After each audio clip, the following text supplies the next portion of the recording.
I want to thank Congressman Tony Gonzalez. This is his district, one that he's worked very hard for. This is not our first trip down to the border. Been coming here for quite some time. We welcome and want to ask the Democrats to join us, actually. But before I begin, I want to say a message to Bishop Evans' grandmother. He was raised by his grandmother. Our thoughts and prayers are with you. But your grandson did not die in vain. He was a National Guard specialist. He's a human being. He risked his own life for a person he did not know because he could not watch that person drown. He gave his life. There are reports that the individual he's trying to save may have even been moving drugs. But we want you to know that your grandson did not die in vain. Today we had a very thorough tour, starting with the border agents. I cannot thank them enough for the job they do. They are pushed to the limits. You know, a former Secretary of Homeland under Obama, Secretary Johnson, says 7,000 people a day coming across your border is unsustainable. That is where we are. 30 days from now, President Biden wants to lift Title 42. Everyone will tell you that that number will more than double, go to 18,000. If it's unsustainable today, what will it look like a month from now? We ask them what their plan will be. No plan is given. We hear Democrats on the other side of the aisle say that we should not lift it. They have the ability to say more than just words. They can vote. You see, in Congress, you have what is called a discharge petition. It only takes 218 members. Doesn't matter if they're Republican or Democrat, a simple majority to sign a discharge petition to bring a bill to the floor. It's been used many times in different issues. We just need a handful of Democrats to join to bring the bill up for a vote. So if you believe Title 42 shouldn't be lifted, don't say it in a press release.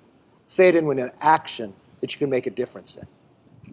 President Biden's been in office more than 40 years. The only known time that he's been to the border, of my understanding, is one time when he drove through San Antonio.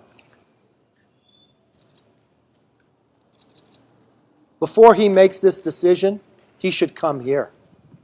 He should look the border agents in the eye and ask them, what is the best decision to make? He should spend the time with the mayors and the ranchers and the city workers that we just had lunch with. I saw a lot of things that were very moving. But I watched a man that was probably 6'5", was a rancher, that has lived here his life 20 miles from the border, break down in tears to talk about the situation. That he told us he and his wife can't leave the lights on to their house at night because people will come. His fear is that people are going to get killed. That's what's happening right now. This is a responsibility of the federal government. I want to tell Governor Abbott, thank you. It's a job you shouldn't have to do or a responsibility.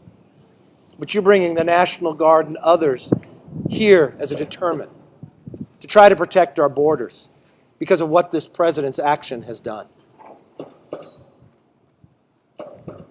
When we walked through the processing facility, I was shocked.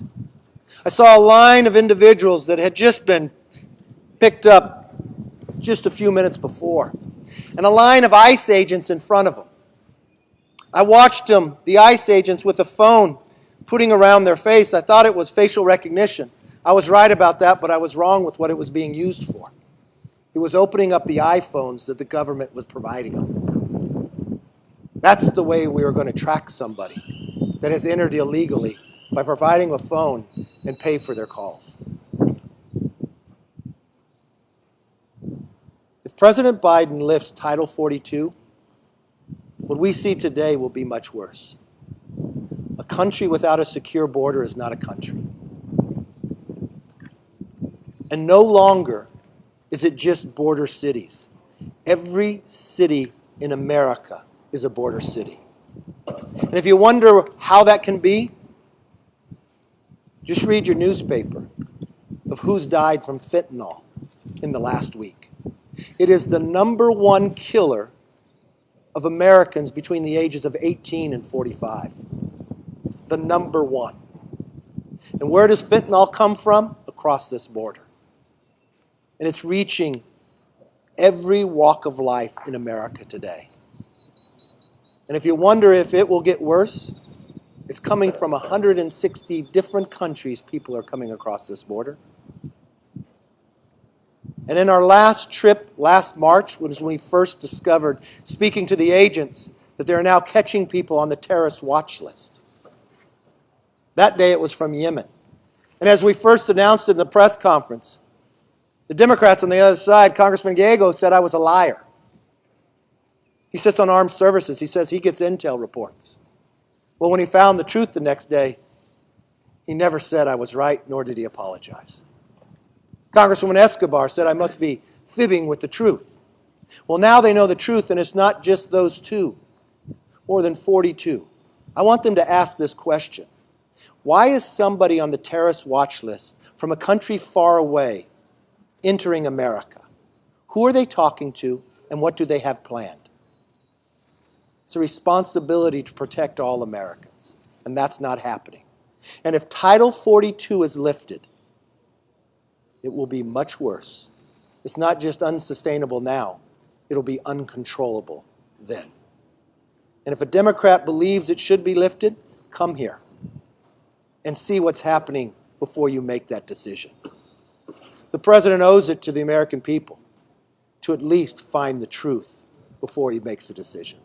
With that, I'd like to turn it over to our conference chair, Elise Stefanik.